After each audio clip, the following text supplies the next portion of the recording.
जिनी नाम ते आया गए मसकत काट नानक ते मुगियो जिने इति छुट्टी ना वाहिगुरू जी का खालसा वाहिगुरू जी की फतेह।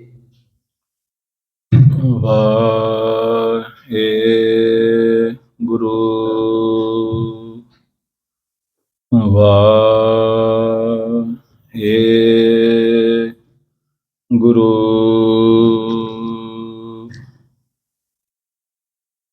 ਇਕ ਓੰਕਾਰ ਸਤਨਾਮ ਕਰਤਾ ਪੁਰਖ ਨਿਰਭਉ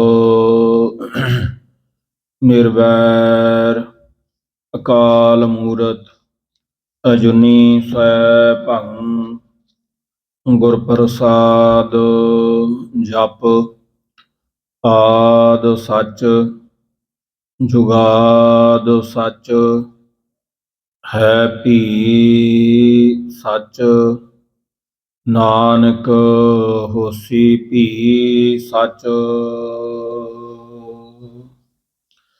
ਚੱਕਰ ਚਿਹਨ ਵਰ ਵਰਣ ਜਾਤ ਹਰ ਪਾਤ ਨਾਹਿਨ ਜਿਹੇ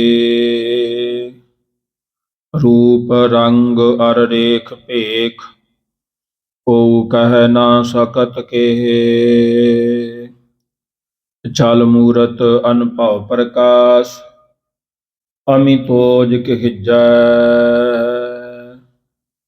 ਕੋਟ ਇੰਦਰ ਇੰਦਰਾਣ ਸਾਹੇ ਸਾਹਾਣ ਗਣਿਜੈ ਤਿਰਭਵਨ ਮਹੀ ਪਸੁਰ ਨਰ ਅਸੁਰ ਨੇਤ ਨੇਤ ਬਨ ਤਰਣ ਕਹਿਤ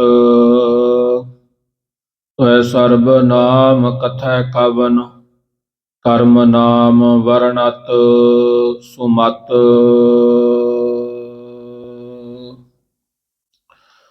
ਮੂਕ ਊਚਰੈ ਸ਼ਾਸਤਰ ਖਟ ਪਿੰਗ ਗਿਰਨ ਚੜ ਜਾਏ ਅੰਧ ਲਖੈ ਬਦਰੋ ਸੁਣੈ ਜਾਉ ਕਾਲ ਕਿਰਪਾ ਕਰਾਏ ਕਹਾਂ ਬੁੱਧ ਪ੍ਰਭ ਤੁਸ਼ ਹਮਾਰੀ ਵਰਣ ਸਕੈ ਮਹਿਮਾ ਜੋ ਤਿਹਾਰੀ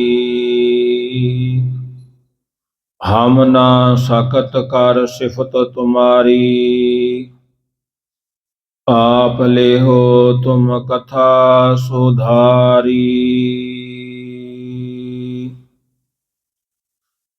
ਹਉ ਅਪਰਾਧੀ ਗੁਨਾਹਗਾਰ ਹਉ ਬੇਮੁਖ ਮੰਦਾ ਚੋਰ ਜਾਰ ਜੁਆਰ ਹਉ ਪਰ ਘਰ ਜੋ ਹੰਦਾ ਨਿੰਦਕ ਦੁਸ਼ਟ ਹਰਾਮ ਖੋਰ ਠਗ ਦੇਸ ਦਸੰਤ ਗੰਦਾ ਕਾਮ ਕ੍ਰੋਧ ਮਦ ਲੋਭ ਮੋਹ ਅਹੰਕਾਰ ਕਰੰਦਾ ਵਿਸ਼ਵਾਸ ਘਾਤੀ ਇਕ ਅਕਿਰਤ ਘਣ ਮੈਂ ਕੋ ਨਾ ਰਖੰਦਾ ਸਿਮਰ ਮੁਰੀਦਾ ਢਾਡੀਆ ਸਤਿਗੁਰ ਬਖਸ਼ੰਦਾ ਸਿਮਰ ਮੁਰੀਦਾ ਢਾਡੀਆ ਸਤਿਗੁਰ ਬਖਸ਼ੰਦਾ ਜੋ ਹਮਰੀ ਵਿਦ ਹੋਤੀ ਮੇਰੇ ਸਤਿਗੁਰਾ ਸਾ ਵਿਦ ਤੁਮ ਹਰ ਜਾਣੋ ਆਪੇ ਹਮ ਰੁਲਤੇ ਫਿਰਤੇ ਕੋਈ ਬਾਤ ਨਾ ਪੂਛਤਾ ਗੁਰ ਸਤਿਗੁਰ ਸੰਗ ਕੀਰੇ ਹਮ ਥਾਪੇ ਧੰਨ ਧੰਨ ਗੁਰੂ ਨਾਨਕ ਜਨ ਕੇਰਾ ਜਿਤ ਮਿਲਿਆ ਚੁਕੇ ਸਭ ਸੋਗ ਸੰਤਾਪੇ। ਡੰਡਾਉਤ ਬੰਧਨ ਅਨਕ ਵਾਰ ਸਰਬ ਕਲਾ ਸਮਰੱਥ। ਡੋਲਣ ਤੇ ਰਾਖੋ ਪ੍ਰਭੂ ਨਾਨਕ ਦੇ ਕਰ ਹੱਥ। ਵਾਹਿਗੁਰੂ ਸਾਹਿਬ ਜੀ। ਗੌੜੀ ਮਹੱਲਾ ਪਹਿਲਾ। ਕਾਮ ਕ੍ਰੋਧ ਮਾਇਆ ਮਹਿ ਚੀਤ। ਝੂਠ ਵਿਕਾਰ ਜਾਗੈ ਹਿਤ ਚੀਤ। ਪੂੰਜੀ ਪਾਪ ਲੋਭ ਕੀ ਕੀਤ।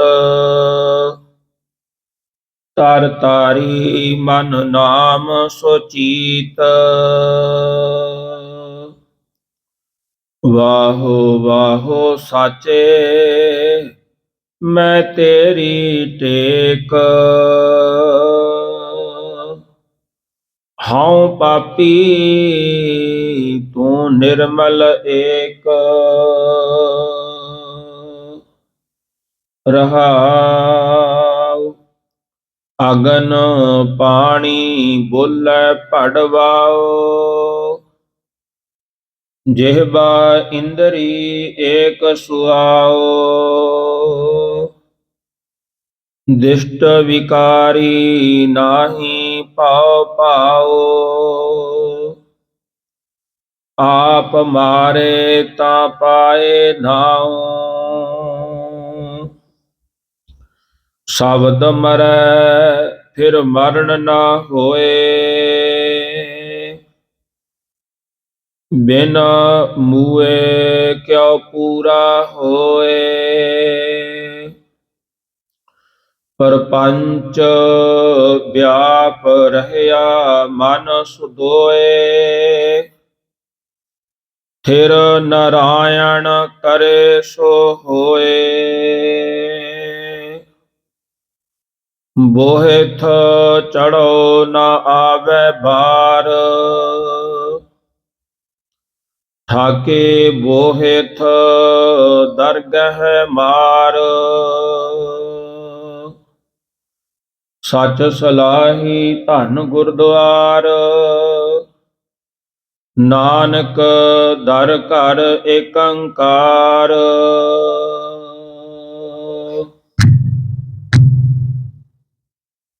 ਸੱਚ ਸਲਾਹੀ ਧਨ ਗੁਰਦੁਆਰ। ਨਾਨਕ ਦਰ ਘਰ ਏਕੰਕਾਰ। ਵਾਹਿਗੁਰੂ ਜੀ ਕਾ ਖਾਲਸਾ ਵਾਹਿਗੁਰੂ ਜੀ ਕੀ ਫਤਿਹ।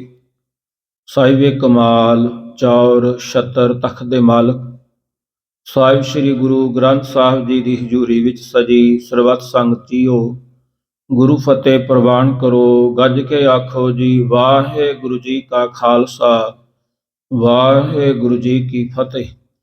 ਆਪ ਸਰਬੱਤ ਸੰਗਤਾਂ ਵੱਡੇ ਭਾਗਾਂ ਵਾਲੇ ਹੋ ਜੋ ਅੰਮ੍ਰਿਤ ਵੇਲੇ ਤੋਂ ਲੈ ਕਰਕੇ ਪਾਤਸ਼ਾਹ ਜੀ ਦੇ ਦਰਸ਼ਨ ਦੀਦਾਰੇ ਪਵਿੱਤਰ ਅੰਮ੍ਰਿਤਮਈ ਗੁਰਬਾਣੀ ਦੇ ਨਿਤਨੇਮ ਸ਼੍ਰਵਣ ਕੀਤੇ।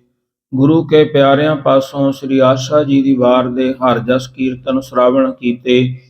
ਆਪ ਗੁਰੂ ਘਰ ਦੀਆਂ ਸੇਵਾਵਾਂ ਕਰਕੇ ਲਾਹੇ ਪ੍ਰਾਪਤ ਕਰ ਰਹੇ ਹੋ। ਪਾਤਸ਼ਾਹ ਜੀ ਨੇ ਸਮਾਂ ਬਖਸ਼ਿਸ਼ ਕੀਤਾ। ਆਓ ਆਪਾਂ ਕਥਾ ਦਾ ਲਾਹਾ ਲਈਏ। ਇੱਕ ਬੇਨਤੀ ਜ਼ਰੂਰੀ ਹੈ, ਜੋ ਸਕੂਲਾਂ ਦੇ ਬੱਚੇ ਗੁਰਦੁਆਰਾ ਸਾਹਿਬ ਵਿਖੇ ਠਹਿਰੇ ਨੇ, ਸੋ ਉਹਨਾਂ ਦੇ ਅਧਿਆਪਕਾਂ ਨੂੰ ਬੇਨਤੀ ਹੈ ਵੀ ਬੱਚਿਆਂ ਨੂੰ ਜਿਹੜਾ ਗੁਰੂ ਮਰਜ਼ਾਦਾ ਦੇ ਅਨੁਸਾਰ ਦਰਬਾਰ ਸਾਹਿਬ ਆਉਣ ਵਾਸਤੇ ਕਹੋ, ਕਿਉਂਕਿ ਪਹਿਲਾਂ ਤਾਂ ਬਾਹਰ ਲਿਖਿਆ ਹੋਇਆ ਹੈ ਵੀ ਕੈਪਰੀ ਨਹੀਂ ਪਾ ਕੇ ਆਉਣੀ ਦਰਬਾਰ ਸਾਹਿਬ, ਸੋ ਇਹ ਮਰਜ਼ਾਦਾ ਭੰਗ ਆ। ਦੂਸਰਾ, ਸਿਰ ਢੱਕ ਕੇ ਆਓ। ਜਿਹੜੀ ਗੁਰੂ ਮਰਜ਼ਾਦਾ ਹੈਗੀ ਉਹ ਜ਼ਰੂਰੀ ਆ। ਇੱਥੇ ਸਾਨੂੰ ਇਕੱਠ ਵਧਾਉਣ ਦੀ ਲੋੜ ਨਹੀਂ, ਗੁਰੂ ਮਰਜ਼ਾਦਾ ਦੀ ਬਹੁਤੀ ਲੋੜ ਹੈ। ਇਸ ਕਰਕੇ ਬੇਨਤੀ ਹੈ ਕਿ ਕੈਪਰੀਆਂ ਮਨਾਹੀ ਨੇ। ਆਪਣਾ ਪੂਰਾ ਜਿਹੜਾ ਸੂਟ ਹੈ ਉਹ ਪਾ ਕੇ ਆਉਣ ਦੀ ਕਿਰਪਾਲਤਾ ਕਰਨੀ। ਸੋ ਇਸ ਕਰਕੇ ਬੋਰਡ ਵੀ ਲਿਖ ਕੇ ਲਾਇਆ ਵੀ ਜਰਾਬਾਂ ਨਹੀਂ ਪਾਉਣੀਆਂ, ਟੋਪੀ ਪਾ ਕੇ ਨਹੀਂ ਆਉਣਾ, ਕੈਪਰੀ ਪਾ ਕੇ ਨਹੀਂ ਆਉਣਾ। ਇਹ ਧਿਆਨ ਦੇ ਯੋਗ ਸਾਨੂੰ ਜਿਹੜਾ ਪੜ੍ਹਾਈ ਵਿਦਿਆ ਦੱਸੀ ਹੈ ਉਹ ਸਾਡਾ ਤੀਜਾ ਨੇਤਰ ਆ। ਤੀਜਾ ਨੇਤਰ ਇਸੇ ਵਾਸਤੇ ਕਿਹਾ ਜਾਂਦਾ ਹੈ ਕਿ ਜੇ ਬੋਰਡ ਲੱਗਿਆ ਉਹਨੂੰ ਪੜ੍ਹ ਕਰਕੇ ਉਸ ਸਥਾਨ ਬਾਬਤ ਜਾਣਿਆ ਜਾ ਸਕਦਾ, ਉਹ ਤੀਜੀ ਅੱਖ ਖੁੱਲ ਜਾਂਦੀ ਹੈ। ਸਾਡੀ ਦੋ ਅੱਖਾਂ ਹੈਗੀਆਂ ਜਿਨ੍ਹਾਂ ਦੇ ਨਾਲ ਅਸੀਂ ਕੁਝ ਐਸੀਆਂ ਚੀਜ਼ਾਂ ਦੇਖ ਸਕਦੇ ਹਾਂ। ਇਸ ਕਰਕੇ ਮਾਫੀ ਚਾਹੁੰਦੇ ਹਾਂ, ਪਰ ਫਿਰ ਵੀ ਗੁਰੂ ਦੀ ਮਰਜ਼ਾਦਾ ਨੂੰ ਅਸੀਂ ਜੋ ਇਸ ਸਥਾਨ ਦੀ ਮਰਜ਼ਾਦਾ ਵਧੀ ਹੈ ਪ੍ਰਬੰਧਕਾਂ ਵੱਲੋਂ ਗੁਰ ਮਰਜ਼ਾਦਾ ਦੇ ਅਨੁਸਾਰ ਜੋ ਕੀਤਾ ਗਿਆ ਸਾਨੂੰ ਉਸ ਮੁਤਾਬਕ ਰਹਿਣਾ ਪਵੇਗਾ। ਆਓ ਰਹੀਏ ਵਿਚਾਰ ਸਤਿਗੁਰੂ ਜੀ ਦੀ ਵਿਚਾਰ ਦੇ ਉੱਪਰ ਆਈਏ। ਪਾਤਸ਼ਾਹ ਜੀ ਕੀ ਫਰਮਾਨ ਕਰਦੇ ਹਨ। ਇੱਕ ਵਾਰੀ ਆਪਾਂ ਆਪਣੇ ਮਨ ਨੂੰ ਇਕੱਤਰ ਕਰੀਏ, ਸਾਰੇ ਰਲ ਕੇ ਬੋਲੀਏ ਜੀ, ਸਤਿਨਾਮ ਸ੍ਰੀ ਵਾਹਿਗੁਰੂ।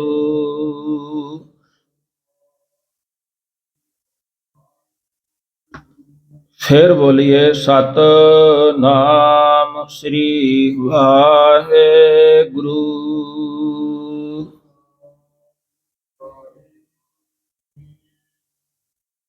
ਗੌੜੀ ਮਹੱਲਾ ਪਹਿਲਾ। ਧੰਨ ਧੰਨ ਸਾਹਿਬ ਸ੍ਰੀ ਗੁਰੂ ਗ੍ਰੰਥ ਸਾਹਿਬ ਜੀ ਮਹਾਰਾਜ ਕਿਰਪਾ ਬਖਸ਼ਿਸ਼ ਕਰਦਿਆਂ ਹੋਇਆਂ ਆਪਣੇ ਪਵਿੱਤਰ ਅੰਗ 153 ਦੇ ਉੱਪਰ ਕਥਾ ਪਹੁੰਚੀ ਹੈ।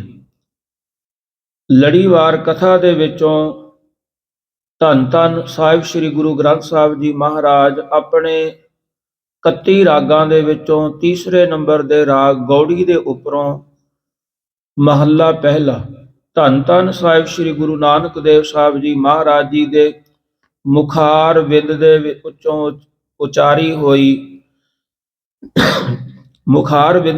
ਉਚਾਰੀ ਹੋਈ ਪਵਿੱਤਰ ਗੁਰਬਾਣੀ ਵਿੱਚੋਂ ਮਹਾਰਾਜ ਜੀ ਫਰਮਾਨ ਕਰਦੇ ਹਨ। ਕਾਮ ਕ੍ਰੋਧ ਮਾਇਆ ਮਹਿ ਚੀਤ, ਝੂਠ ਵਿਕਾਰ ਜਾਗੈ ਹਿਤ ਚੀਤ। ਮਹਾਰਾਜ ਜੀ ਫਰਮਾਨ ਕਰਦੇ ਹਨ, ਗੁਰੂ ਨਾਨਕ ਦੇਵ ਸਾਹਿਬ ਜੀ ਮਹਾਰਾਜ ਕਰਤਾਰਪੁਰ ਸਾਹਿਬ ਵਿਖੇ ਵਿਰਾਜਮਾਨ ਹਨ ਤੇ ਹਜ਼ਾਰਾਂ ਦੀ ਗਿਣਤੀ ਦੇ ਵਿੱਚ ਸੰਗਤਾਂ ਪਾਤਸ਼ਾਹ ਜੀ ਦੇ ਦਰਸ਼ਨ ਕਰਨ ਵਾਸਤੇ ਉਹਨਾਂ ਤੋਂ ਗਿਆਨ ਉਪਦੇਸ਼ ਲੈਣ ਵਾਸਤੇ ਪਹੁੰਚ ਰਹੀਆਂ ਨੇ। ਉਹਨਾਂ ਸੰਗਤਾਂ ਦੇ ਵਿੱਚ ਇੱਕ ਦਾਸਾ ਨਾਮੀ ਭੱਟ, ਜਿਹੜਾ ਕੱਲ ਦਾ ਸ਼ਬਦ ਸੀ, ਉਹ ਵੀ ਉਹਨਾਂ ਵੱਲੋਂ ਕੀਤੇ ਹੋਏ ਪ੍ਰਸ਼ਨਾਂ ਦੇ ਵਿੱਚੋਂ ਪਾਤਸ਼ਾਹ ਜੀ ਨੇ ਉਹਦੀ ਜਿਹੜੀ ਮਨਸਾ ਸੀ ਉਸ ਨੂੰ ਮੁੱਖ ਰੱਖ ਕਰਕੇ ਉਚਾਰਨ ਕੀਤਾ। ਅੱਜ ਵੀ ਜਿਹੜਾ ਸ਼ਬਦ ਹੈ, ਇਹ ਸ਼ਬਦ ਵੀ ਦਾਸਾ ਭੱਟ ਵੱਲੋਂ ਬੇਨਤੀ ਕੀਤੀ ਕਿ ਹੇ ਸਤਿਗੁਰੂ ਜੀ, ਸਾਰਿਆਂ ਦੇ ਮਨ ਵਿੱਚ ਪਰਮੇਸ਼ਰ ਚੇਤੇ ਕਿਉਂ ਨਹੀਂ ਆਉਂਦਾ? ਤਾਂ ਸਤਿਗੁਰੂ ਜੀ ਕਥਨ ਕਰਦੇ ਹਨ, ਕਿਉਂ ਆਪਾਂ ਜੀਵ ਹਾਂ, ਸਾਰੇ ਜੀਵਾਂ ਦੇ ਆਪਣੇ ਮਨ ਦੇ ਵਿੱਚ ਪਰਮਾਤਮਾ ਦਾ ਨਾਮ ਸਿਮਰਨ ਨਹੀਂ ਆਉਂਦਾ। ਕਈਆਂ ਦੇ ਮਨ ਦੇ ਵਿੱਚ ਅੱਠੇ ਪੈਰ ਸਿਮਰਨ ਯਾਦ ਰਹਿੰਦਾ, ਉਹਨਾਂ ਦੀ ਰਸਨਾ, ਉਹਨਾਂ ਦਾ ਮਨ ਉਹ ਸਿਮਰਨ ਕਰਦਾ ਰਹਿੰਦਾ ਹੈ। ਪਰ ਕਈਆਂ ਦੇ ਜਿਹੜਾ ਮਨ ਹੈ ਉਹ ਗੁਰਦੁਆਰਾ ਸਾਹਿਬ ਦਰਬਾਰ ਸਾਹਿਬ ਵਿਖੇ ਬੈਠ ਕਰਕੇ ਜਿੱਥੇ ਨਾਮ ਸਿਮਰਨ ਚੱਲਦਾ ਹੋਵੇ, ਵਾਹਿਗੁਰੂ ਵਾਹਿਗੁਰੂ ਜਪਿਆ ਜਾਂਦਾ ਹੋਵੇ, ਉੱਥੇ ਵੀ ਉਹ ਵਾਹਿਗੁਰੂ ਦਾ ਨਹੀਂ ਜਾਪ ਕਰ ਸਕਦੇ। ਕਿਉਂਕਿ ਕਈ ਐਸੀਆਂ ਉਦਾਹਰਣਾਂ ਨੇ ਇਤਿਹਾਸ ਦੇ ਵਿੱਚ ਤੇ ਗੁਰੂ ਸਾਹਿਬ ਦੇ ਪਵਿੱਤਰ ਗੁਰਬਾਣੀ ਦੇ ਵਿੱਚ ਕਿ ਇਸ ਦਾ ਜਿਹੜਾ ਸਿਮਰਨ ਹੈ ਉਹ ਇੱਥੇ ਰਹਿੰਦਾ ਹੋਇਆ ਮਨੁੱਖ ਵੀ ਸਿਮਰਨ ਨਹੀਂ ਕਰਦਾ। ਮਹਾਰਾਜ ਜੀ ਨੇ ਗੁਰੂ ਗੋਬਿੰਦ ਸਿੰਘ ਜੀ ਪਾਤਸ਼ਾਹ ਜੀ ਦੇ ਪਹਿਰੇ ਦੇ ਉੱਪਰ ਖੜੇ ਸਿੱਖ, ਉਹ ਨਗਰ ਦੇ ਵਿੱਚ ਕਿਤੇ ਕੋਈ ਰਾਸ ਲੀਲਾ ਹੋ ਰਹੀ ਸੀ, ਜਿਹਨੂੰ ਆਪਾਂ ਅੱਜ ਦੀ ਬੋਲੀ 'ਚ ਨਾਟਕ ਕਹਿ ਦਈਏ। ਉਹ ਰਾਸ ਲੀਲਾ ਹੋ ਰਹੀ ਸੀ। ਜਿਹੜੇ 4 ਸਿੱਖ ਪਹਿਰੇਦਾਰ ਸੀ, 2 ਤਾਂ ਉਹ ਕਹਿਣ ਲੱਗੇ ਵੀ ਅਸੀਂ ਰਾਸ ਲੀਲਾ ਦੇਖ ਕੇ ਆਉਣੀ ਹੈ। ਉਹ ਰਾਸ ਲੀਲਾ ਦੇਖਣ ਚਲੇ ਗਏ, ਨਾਟਕ ਦੇਖਣ ਚਲੇ ਗਏ। ਪਰ 2 ਸਿੱਖ ਕਹਿਣ ਲੱਗੇ ਅਸੀਂ ਨਹੀਂ ਜਾਣਾ, ਕਿਉਂਕਿ ਜੇ ਗੁਰੂ ਸਾਹਿਬ ਜੀ ਉੱਠ ਖੜੇ ਤੇ ਉਹਨਾਂ ਨੇ ਆਪਾਂ ਨੂੰ ਮਾਰ ਕਰਨੀ, ਇਸ ਕਰਕੇ ਅਸੀਂ ਨਹੀਂ ਜਾਂਦੇ। ਹੁਣ ਜਿਹੜੇ ਰਾਸ ਲੀਲਾ ਦੇਖਣ ਚਲੇ ਗਏ, ਉਹਨਾਂ ਦਾ ਜਿਹੜਾ ਮਨ ਸੀ ਇਹ ਹੀ ਰਿਹਾ ਰਾਸ ਲੀਲਾ। ਬੇਸ਼ੱਕ ਉਹ ਵਿੱਚ ਬੈਠੇ ਸੀ ਕਿ ਜੇ ਗੁਰੂ ਸਾਹਿਬ ਉੱਠ ਖੜੇ ਤੇ ਸਾਨੂੰ ਝਿੜਕਾਂ ਪੈਣਗੀਆਂ, ਮਹਾਰਾਜ ਜੀ ਨੇ ਸਾਨੂੰ ਕਹਿਣਾ ਵੀ ਤੁਸੀਂ ਕਿਉਂ ਉੱਥੇ ਗਏ। ਇਸ ਤਰ੍ਹਾਂ ਉਹਨਾਂ ਦਾ ਸਾਰਾ ਜਿੰਨਾ ਵੀ ਸਮਾਂ ਉਹ ਰਾਸ ਲੀਲਾ ਨਾਟਕ ਚੱਲਿਆ, ਉਹਨਾਂ ਸਮੇਂ ਉਹਨਾਂ ਦਾ ਜਿਹੜਾ ਮਨ ਸੀ ਉਹ ਗੁਰੂ ਸਾਹਿਬ ਦੇ ਚਰਨਾਂ ਦੇ ਵਿੱਚ ਹੀ ਰਿਹਾ ਵੀ ਪਾਤਸ਼ਾਹ ਨਾ ਉੱਠ ਖੜੇ ਹੋਣ ਕਿਤੇ। ਤੇ ਜਿਹੜੇ ਪਹਿਰੇ ਤੇ ਖੜੇ ਸਨ ਉਹ ਇਹ ਸੋਚਦੇ ਰਹੇ ਕਿ ਉਹ ਵਾਗੇ ਜਿੱਥੇ ਉੱਥੇ ਆਪਾਂ ਵਗ ਜਾਂਦੇ, ਕਿਉਂਕਿ ਪਾਤਸ਼ਾਹ ਜੀ ਕਿਹੜਾ ਉੱਠੇ ਨੇ, ਇਹ ਤਾਂ ਪਈ ਨੇ, ਆਰਾਮ ਹੀ ਕਰੀ ਜਾਂਦੇ ਨੇ। ਤੇ ਜੇ ਆਪਾਂ ਵੀ ਵਗ ਜਾਂਦੇ ਆਪਾਂ ਵੀ ਰਾਸ ਲੀਲਾ ਦੇਖ ਆਉਂਦੇ। ਭਾਵ ਜਿਹੜੇ ਉੱਥੇ ਰਾਸ ਲੀਲਾ ਦੇਖਣ ਗਏ ਸੀ ਉਹਨਾਂ ਦਾ ਮਨ ਗੁਰੂ ਸਾਹਿਬ ਦੇ ਚਰਨਾਂ ਨਾਲ ਜੁੜਿਆ ਸੀ ਕਿ ਮਹਾਰਾਜ ਉੱਠ ਨਾ ਖੜਨ। ਤੇ ਜਿਹੜੇ ਗੁਰੂ ਸਾਹਿਬ ਦੇ ਚਰਨਾਂ ਦੇ ਵਿੱਚ ਸੀ ਉਹਨਾਂ ਦਾ ਮਨ ਰਾਸ ਲੀਲਾ ਦੇ ਵਿੱਚ ਸੀ ਕਿ ਅਸੀਂ ਵੀ ਰਾਸ ਲੀਲਾ ਦੇਖ ਕੇ ਆਉਣੀ। ਸੁਬਹ ਦੀਵਾਨ ਸਜਿਆ, ਮੇਰੇ ਪਾਤਸ਼ਾਹ ਗੁਰੂ ਗੋਬਿੰਦ ਸਿੰਘ ਜੀ ਮਹਾਰਾਜ ਆਪਣੇ ਸਿੰਘਾਸਨਾਂ ਦੇ ਉੱਪਰ ਵਿਰਾਜਮਾਨ ਹੋਏ। ਜਦੋਂ ਵਿਰਾਜਮਾਨ ਹੋਏ, ਮਹਾਰਾਜ ਜੀ ਨੇ ਇਹ ਸੰਗਤਾਂ ਨੂੰ ਕਿਹਾ ਵੀ ਹਾਜ਼ਰ ਗੈਰ ਹਾਜ਼ਰ, ਗੈਰ ਹਾਜ਼ਰ ਹਾਜ਼ਰ। ਸੰਗਤਾਂ ਕਹਿਣ ਲੱਗੀਆਂ ਮਹਾਰਾਜ ਸਾਨੂੰ ਸਮਝ ਨਹੀਂ ਆਉਂਦੀ, ਆਪ ਜੀ ਇਹ ਵਚਨ ਕੀ ਕਰ ਰਹੇ ਹੋ। ਪਾਤਸ਼ਾਹ ਜੀ ਕਹਿਣ ਲੱਗੇ ਭਾਈ ਜਿਹੜੇ ਰਾਤਰੀ ਸਿੱਖ ਪਹਿਰੇ ਤੇ ਸੀ ਉਹਨਾਂ ਨੂੰ ਬੁਲਾਓ। ਬੁਲਾਇਆ, ਮਹਾਰਾਜ ਜੀ ਨੇ ਕਿਹਾ ਭਾਈ ਜਿਹੜੇ ਰਾਸ ਲੀਲਾ ਦੇਖਣ ਗਏ ਸੀ ਉਹ ਸੇਵਾਦਾਰ ਖੜੇ ਹੋ ਗਏ। ਮਹਾਰਾਜ ਜੀ ਕਹਿੰਦੇ ਰਾਸ ਲੀਲਾ ਚ ਨਾਟਕ ਦੇ ਵਿੱਚ ਕੀ ਦੇਖਿਆ, ਕੀ ਉੱਥੇ ਵਿਸ਼ਾ ਸੀ, ਕੀ ਉਹਨਾਂ ਨੇ ਦਿਖਾਇਆ ਸੀ। ਕਹਿਣ ਲੱਗੇ ਮਹਾਰਾਜ ਅਸੀਂ ਚਲੇ ਤਾਂ ਗਏ ਸਰੀਰ ਕਰਕੇ, ਪਰ ਮਨ ਸੀ ਤੁਹਾਡੇ ਚਰਨਾਂ ਦੇ ਵਿੱਚ ਰਿਹਾ ਵੀ ਪਾਤਸ਼ਾਹ ਜੀ ਉੱਠਣਾ ਖੜਨ ਤੇ ਸਾਨੂੰ ਝਿੜਕਾਂ ਪੈਣਗੀਆਂ। ਇਸ ਕਰਕੇ ਸਾਨੂੰ ਪਤਾ ਹੀ ਨਹੀਂ ਚੱਲਿਆ ਵੀ ਰਾਸ ਲੀਲਾ ਦੇ ਵਿੱਚ ਕੀ ਹੋਇਆ। ਜਿਹੜੇ ਗਏ ਨਹੀਂ ਸੀ ਮਹਾਰਾਜ ਜੀ ਕਹਿੰਦੇ ਹੁਣ ਤੁਸੀਂ ਆ ਜਾਓ। ਤੇ ਤੁਸੀਂ ਪਹਿਰੇ ਤੇ ਰਹੇ ਤੇ ਤੁਸੀਂ ਕਿੰਨਾ ਸਿਮਰਨ, ਕੋਈ ਪਾਠ ਜਿਹੜਾ ਪਹਿਲਾਂ ਕਰਦੇ ਸੀ ਉਹ ਕਿੰਨਾ ਹੋਇਆ। ਉਹ ਕਹਿਣ ਲੱਗੇ ਮਹਾਰਾਜ ਸਾਡਾ ਤਾਂ ਇਹੀ ਮਨ ਰਿਹਾ ਵੀ ਅਸੀਂ ਵੀ ਚਲੇ ਜਾਣਾ ਸੀ, ਅਸੀਂ ਵੀ ਉਹ ਨਾਟਕ ਰਾਸ ਲੀਲਾ ਦੇਖ ਲੈਣੀ ਸੀ। ਗੁਰੂ ਸਾਹਿਬ ਤਾਂ ਹਜੇ ਆਰਾਮ ਦੇ ਵਿੱਚ ਹੀ ਹਨ, ਪਈ ਹਨ। ਮਹਾਰਾਜ ਜੀ ਕਹਿੰਦੇ ਭਾਈ ਜਿਹੜੇ ਉੱਥੇ ਚਲੇ ਗਏ ਉਹ ਹਾਜ਼ਰ ਹੋ ਗਏ ਤੇ ਜਿਹੜੇ ਪਹਿਰੇ ਤੇ ਖੜੇ ਸੀ ਉਹ ਗੈਰ ਹਾਜ਼ਰ ਹੋ ਗਏ। ਤਾਂ ਇਸ ਤਰ੍ਹਾਂ ਜਿਹੜਾ ਮਨ ਹੈ ਸਾਡਾ ਦਰਬਾਰ ਸਾਹਿਬ ਦੇ ਵਿੱਚ ਬੈਠ ਕਰਕੇ ਵੀ ਬਾਹਰ ਉਡਾਰੀ ਮਾਰਦਾ ਹੈ। ਗੁਰੂ ਨਾਨਕ ਦੇਵ ਸਾਹਿਬ ਜੀ ਮਹਾਰਾਜ ਜੀ ਦੀ ਵੀ ਇਹ ਉਦਾਹਰਣ ਹੈ। ਜਦੋਂ ਪਾਤਸ਼ਾਹ ਜੀ ਸੁਲਤਾਨਪੁਰ ਲੋਧੀ ਦੇ ਵਿੱਚ ਮੋਦੀ ਦੀ ਕਾਰ ਕਰਦੇ ਸਨ ਤੇ ਉਦੋਂ ਮੁੱਲਾ ਮੁਲਾਣਿਆਂ ਨੇ ਬਾਦਸ਼ਾਹ ਸੁਲਤਾਨ ਨੂੰ ਆਖਿਆ ਕਿ ਇਹ ਨਾਨਕ ਇਹਨੂੰ ਆਪਣੇ ਧਰਮ 'ਚ ਲੈ ਕੇ ਆਓ ਜਾਂ ਇਹਨਾਂ ਤੋਂ ਆਪਣੇ ਦੇ ਨਾਲ ਜਿਹੜੀ ਨਿਵਾਜ ਆ ਉਹ ਕਰਾਉਣੀ ਕਰੋ। ਪਾਤਸ਼ਾਹ ਨੂੰ ਕਿਹਾ ਸਾਡੇ ਨਾਲ ਜੇ ਤੁਸੀਂ ਸਾਰੇ ਧਰਮਾਂ ਨੂੰ ਇੱਕ ਮੰਨਦੇ ਹੋ ਵੀ ਇੱਕ ਪਰਮਾਤਮਾ ਦੇ ਧਰਮ ਨੇ ਸਾਰੇ, ਇੱਕ ਰੱਬ ਨੂੰ ਮੰਨਣ ਵਾਲੇ ਨੇ, ਤਾਂ ਅੱਜ ਤੁਸੀਂ ਸਾਡੇ ਨਾਲ ਨਿਵਾਜ ਕਰੋ। ਮਹਾਰਾਜ ਜੀ ਕਹਿੰਦੇ ਸਾਨੂੰ ਕੋਈ ਇਤਰਾਜ਼ ਨਹੀਂ, ਅਸੀਂ ਨਿਵਾਜ ਕਰਾਂਗੇ। ਜਦੋਂ ਉਹਨਾਂ ਨਿਵਾਜ ਪੜ੍ਹੀ, ਉਹ ਜਿਵੇਂ ਮੁਸਲਮਾਨ ਭਾਈਚਾਰੇ ਦੇ ਵਿੱਚ ਮਰਜ਼ਾਦਾ ਹੈ, ਨਮਾਜ਼ ਪੜ੍ਹਦੇ ਸਮੇਂ ਬੈਠਦੇ ਉੱਠਦੇ ਨੇ, ਗੋਡਿਆਂ ਭਰ ਬਹਿੰਦੇ ਨੇ, ਸਿਰ ਨਿਵਾਉਂਦੇ ਨੇ ਵਾਰੀ ਵਾਰੀ।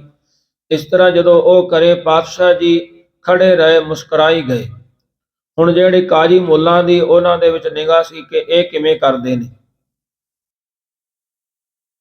ਪਾਤਸ਼ਾਹ ਗੁਰੂ ਨਾਨਕ ਦੇਵ ਸਾਹਿਬ ਜੀ ਮਹਾਰਾਜ ਨੂੰ ਜਦੋਂ ਨਿਵਾਜ ਸਮਾਪਤ ਹੋ ਗਈ, ਸਮਾਂ ਪੂਰਾ ਹੋ ਗਿਆ ਤੇ ਕਹਿਣ ਲੱਗੇ ਤੁਸੀਂ ਨਿਵਾਜ ਨਹੀਂ ਪੜ੍ਹੀ, ਤੁਸੀਂ ਮੁਸਕਰਾਉਂਦੇ ਰਹੇ, ਹੱਸਦੇ ਰਹੇ। ਮਹਾਰਾਜ ਗੁਰੂ ਨਾਨਕ ਪਾਤਸ਼ਾਹ ਜੀ ਕਹਿੰਦੇ ਮੈਂ ਨਿਵਾਜ ਕਿਹਦੇ ਨਾਲ ਪੜ੍ਹਦਾ, ਨਿਵਾਜ ਤਾਂ ਤੁਸੀਂ ਵੀ ਨਹੀਂ ਪੜ੍ਹੀ। ਕਹਿਣ ਲੱਗੇ ਕਿਉਂ ਨਹੀਂ ਪੜ੍ਹੀ, ਅਸੀਂ ਨਿਵਾਜ ਤਾਂ ਪੜ੍ਹੀ ਹੈ, ਦੇਖੋ ਅਸੀਂ ਗੋਡਿਆਂ ਭਾਰ ਬੈਠੇ ਅੱਲਾਹ ਪਾਕ ਨੂੰ ਸਿਰ ਨਿਵਾਉਣਾ ਕੀਤਾ, ਕਲਮੇ ਪੜ੍ਹੇ। ਮਹਾਰਾਜ ਜੀ ਕਹਿਣ ਲੱਗੇ ਮੁੱਲਾ ਜੀ ਜਿਹੜੀ ਤੁਹਾਡੇ ਘਰੇ ਘੋੜੀ ਸੂਈ ਹੈ ਉਹਦੀ ਰਾਖੀ ਕੌਣ ਕਰਦਾ ਸੀ। ਤੁਹਾਡਾ ਤਾਂ ਮਨ ਇਹ ਹੀ ਸੀ ਕਿ ਜੇ ਬੱਚਾ ਕਿਤੇ ਟੋਏ 'ਚ ਨਾ ਡਿੱਗ ਪਏ ਤੇ ਉਹਨੂੰ ਦੂਸਰੇ ਘੋੜੇ ਮਾਰ ਨਾ ਦੇਣ, ਉਸ ਬੱਚੇ ਨੂੰ ਕਿਤੇ ਘੋੜੀ ਦਾ ਨੁਕਸਾਨ ਨਾ ਹੋ ਜਾਵੇ। ਜੇ ਬੱਚਾ ਮਰ ਗਿਆ ਤਾਂ ਬੜਾ ਵੱਡਾ ਨੁਕਸਾਨ ਹੋ ਜਾਊਗਾ। ਤੁਸੀਂ ਸਾਰੀ ਨਮਾਜ਼ ਦੇ ਵਿੱਚ ਇਹੀ ਸੋਚਦੇ ਰਹੇ। ਉਹ ਚੁੱਪ ਕਰ ਗਿਆ। ਮਹਾਰਾਜ ਜੀ ਨੇ ਅੰਤਰ ਦੀ ਦੱਸ ਦਿੱਤੀ। ਫਿਰ ਬਾਦਸ਼ਾਹ ਕਹਿਣ ਲੱਗਾ, ਚਲੋ ਇਹਦੇ ਘਰੇ ਘੋੜੀ ਸੂਈ ਸੀ, ਮਜਬੂਰੀ ਸੀ, ਤੇ ਤੁਸੀਂ ਸਾਡੇ ਨਾਲ ਨਮਾਜ਼, ਮੈਂ ਤਾਂ ਨਮਾਜ਼ ਦੇ ਵਿੱਚ ਪੜ੍ਹੀ ਹੈਗੀ। ਮਹਾਰਾਜ ਜੀ ਕਹਿੰਦੇ ਤੂੰ ਵੀ ਨਮਾਜ਼ ਨਹੀਂ ਪੜ੍ਹੀ, ਕਿਉਂਕਿ ਤੂੰ ਕਾਬਲ ਕੰਧਾਰ ਘੋੜਿਆਂ ਦੇ ਵਪਾਰ ਦੇ ਵਿੱਚ ਫਿਰਦਾ ਸੀ, ਵੀ ਉੱਥੋਂ ਐਤਕੀ ਇੰਨੇ ਨਸਲਾਂ ਦੇ ਆਹ ਘੋੜੇ ਲੈਣੇ ਉਹਨੇ। ਮਹਾਰਾਜ ਜੀ ਕਹਿੰਦੇ ਮੈਂ ਨਮਾਜ਼ ਫਿਰ ਕਿਹਦੇ ਨਾਲ ਪੜ੍ਹਦਾ। ਉਹ ਦੋਨੇ ਸ਼ਰਮਸ਼ਾਰ ਹੋ ਗਏ। ਇਸ ਕਰਕੇ ਬੰਦੇ ਦਾ, ਮਨੁੱਖ ਦਾ ਜਿਹੜਾ ਮਨ ਹੈ, ਬੇਸ਼ੱਕ ਉਹ ਧਾਰਮਿਕ ਅਸਥਾਨ ਤੇ ਬਹਿ ਜਾਵੇ, ਪਰ ਮਨ ਹੈ ਜਿਹੜਾ ਉਹ ਦਸਾਂ ਦਿਸ਼ਾ ਦੇ ਵਿੱਚ ਉਡਾਰੀਆਂ ਮਾਰਦਾ ਹੈ। ਜਿਵੇਂ ਮਹਾਰਾਜ ਜੀ ਫਰਮਾਨ ਕਰਦੇ ਹਨ, ਜਿਹੜਾ ਇਹ ਮਨ ਹੈ ਇਹ ਟਿਕ ਕੇ ਨਹੀਂ ਬਹਿੰਦਾ। ਪਾਤਸ਼ਾਹ ਜੀ ਫਰਮਾਨ ਕਰਦੇ ਹਨ, ਕਹਿੰਦੇ ਕਬਹੂ ਜੀਅੜਾ ਊਬ ਚੜਤ ਹੈ, ਕਬਹੂ ਜਾਏ ਪਿਆਲੇ, ਲੋਭੀ ਜੀਅੜਾ ਥਿਰ ਨਾ ਰਹਿਤ ਹੈ, ਚਾਰੇ ਕੁੰਡਾ ਭਾਲੇ। ਮਹਾਰਾਜ ਜੀ ਕਹਿੰਦੇ ਸਾਡਾ ਮਨ ਹੈ ਨਾ, ਕਦੇ ਆਕਾਸ਼ ਦੇ ਵਿੱਚ ਜਾਂਦਾ, ਕਦੇ ਥੱਲੇ ਪਤਾਲ ਚਲਾ ਜਾਂਦਾ, ਤੇ ਕਦੇ ਦਸਾਂ ਦਿਸ਼ਾ ਨੂੰ ਖੋਜਦਾ ਫਿਰਦਾ ਹੈ। ਤੇ ਇਹ ਮਨ ਹੈ ਜਿਹੜਾ, ਮਹਾਰਾਜ ਜੀ ਕਹਿੰਦੇ ਸਾਡਾ ਸੰਸਾਰੀਆਂ ਦਾ ਇੱਕ ਮਿੰਟ ਵੀ ਖੜਦਾ ਨਹੀਂ, ਦਸਾਂ ਦਿਸ਼ਾ ਦੇ ਵਿੱਚ ਇਹ ਭਾਲਦਾ ਫਿਰਦਾ ਹੈ। ਪਾਤਸ਼ਾਹ ਜੀ ਫਰਮਾਨ ਕਰਦੇ ਹਨ ਇਸ ਸ਼ਬਦ ਦੇ ਆਰੰਭ ਦੇ ਵਿੱਚ, ਕਾਮ ਕ੍ਰੋਧ ਮਾਇਆ ਮਹਿ ਚੀਤ, ਝੂਠ ਵਿਕਾਰ ਜਾਗੈ ਹਿਤ ਚੀਤ। ਹੁਣ ਸਾਡਾ ਮਨ ਹੈ ਉਹ ਕਿਉਂ ਨਹੀਂ ਖੜ ਰਿਹਾ? ਕਿਉਂਕਿ ਸਾਡੇ ਮਨ ਦੇ ਵਿੱਚ ਹਰ ਸਮੇਂ ਚੱਲੀ ਜਾਂਦਾ ਕਾਮ, ਕ੍ਰੋਧ, ਮਾਇਆ, ਝੂਠ, ਇਹ ਸਾਡੇ ਮਨ ਦੇ ਵਿੱਚ ਸਦਾ ਹੀ ਚੱਲੀ ਜਾਂਦਾ। ਹੁਣ ਸਾਡਾ ਮਨ ਹੈ ਜਿਹੜਾ ਇਹ ਵਿਸ਼ਿਆਂ ਦੇ ਵੱਲ ਵੀ ਭਜਦਾ, ਕਿਸੇ ਦਾ ਸੁੰਦਰ ਕੱਪੜੇ ਸਰੂਪ ਦੇਖ ਕਰਕੇ ਉਹਦੇ ਮਗਰ ਫਿਰਦਾ ਰਹਿੰਦਾ, ਫਿਰ ਕਈ ਦਿਨ ਤਾਰੀਆਂ ਲਾਉਂਦਾ ਰਹਿੰਦਾ, ਯਾਦ ਕਰਦਾ, ਕਾਮ ਦੇ ਵਿੱਚ ਰਹਿੰਦਾ। ਕ੍ਰੋਧ, ਹੁਣ ਸਾਡਾ ਮਨ ਹੈ ਜਿਹੜਾ ਜੇ ਇਹਦੇ ਪਰਥਾਏ ਕੋਈ ਗੱਲ ਕਹਿ ਦੇਵੇ ਵੀ ਇਹ ਵਧੀਆ ਨਹੀਂ ਬੰਦਾ, ਫਿਰ ਇਹ ਕ੍ਰੋਧ ਕਰਦਾ। ਕਈ ਦਿਨ ਕ੍ਰੋਧ ਦੇ ਵਿੱਚ, ਕਈ ਮਹੀਨੇ ਕ੍ਰੋਧ ਦੇ ਵਿੱਚ ਜਲਦਾ ਹੈ। ਮਾਇਆ ਮੈਂ ਚੀਤ, ਹੁਣ ਜਿਹੜੀ ਮਾਇਆ ਹੈ ਨਾ, ਇਹ ਕੋਈ ਪੈਸੇ ਮਾਇਆ ਨਹੀਂ ਹਨ ਵੀ ਪੈਸਿਆਂ ਨੂੰ ਮਹਾਰਾਜ ਜੀ ਨੇ ਮਾਇਆ ਕਿਹਾ। ਮਾਇਆ ਜਿਹੜੇ ਧੀ ਪੁੱਤ, ਸੰਪਤੀ, ਗੱਡੀਆਂ ਮੋਟਰਾਂ, ਇਹ ਸਾਰੀ ਮਾਇਆ। ਮਹਾਰਾਜ ਜੀ ਕਹਿੰਦੇ ਇਹਦੇ ਵਿੱਚ ਸਾਡਾ ਜਿਹੜਾ ਮਨ ਹੈ ਨਾ, ਉਹ ਲੱਗਿਆ ਹੀ ਹੈ ਵੀ ਇਹਦਾ ਕੋਠੀਆਂ ਸਾਡੀਆਂ ਪੈਣੀਆਂ ਚਾਹੀਦੀਆਂ ਨੇ, ਸਾਡੀਆਂ ਗੱਡੀਆਂ ਹੋਣੀਆਂ ਚਾਹੀਦੀਆਂ ਨੇ, ਇਸ ਸਾਲ ਸਾਡਾ ਜਿਹੜਾ ਆਹ ਬਿਜ਼ਨਸ ਇੰਨਾ ਵੱਧ ਜਾਵੇ, ਇਸ ਸਾਲ ਮੇਰੀ ਖੇਤੀ ਦੇ ਵਿੱਚੋਂ ਜਿਹੜੀ ਜਿਣਸ ਬੀਜੀ ਆ ਉਹਦਾ ਝਾੜ ਇੰਨਾ ਵੱਧ ਜਾਵੇ। ਮਹਾਰਾਜ ਜੀ ਕਹਿੰਦੇ ਇਹ ਮਾਇਆ ਦੇ ਵਿੱਚ ਇਸ ਤਰ੍ਹਾਂ ਚਿੱਤ ਲੱਗਿਆ ਰਹਿੰਦਾ। ਝੂਠ ਵਿਕਾਰ, ਹੁਣ ਜਿਹੜੇ ਝੂਠ ਨੇ, ਹੁਣ ਆਪਾਂ ਕੋਈ ਮੋਬਾਈਲ ਹੈ ਜਿਹੜਾ ਅੱਜ ਦੇ ਸਮੇਂ ਦੇ ਵਿੱਚ, ਕੋਈ ਰੱਬ ਦਾ ਪਿਆਰਾ ਐਸਾ ਜਨ ਹੋਵੇਗਾ ਜਿਹੜਾ ਕਿ ਸਹੀ ਦੱਸਦਾ ਹੋਵੇਗਾ ਕਿ ਮੈਂ ਫਲਾਣੀ ਜਗ੍ਹਾ ਦੇ ਉੱਪਰ ਹਾਂ, ਨਹੀਂ ਤਾਂ ਆਪਾਂ ਨੂੰ ਪਤਾ ਵੀ ਆਪਣੇ ਕੋਲੇ ਬੈਠੀ ਕਹਿ ਦਿੰਦਾ ਵੀ ਮੈਂ ਤਾਂ ਜਲੰਧਰ ਗਿਆ ਜਾਂ ਬਠਿੰਡੇ ਗਿਆ, ਬੈਠਾ ਕੋਲੇ ਹੀ ਹੁੰਦਾ।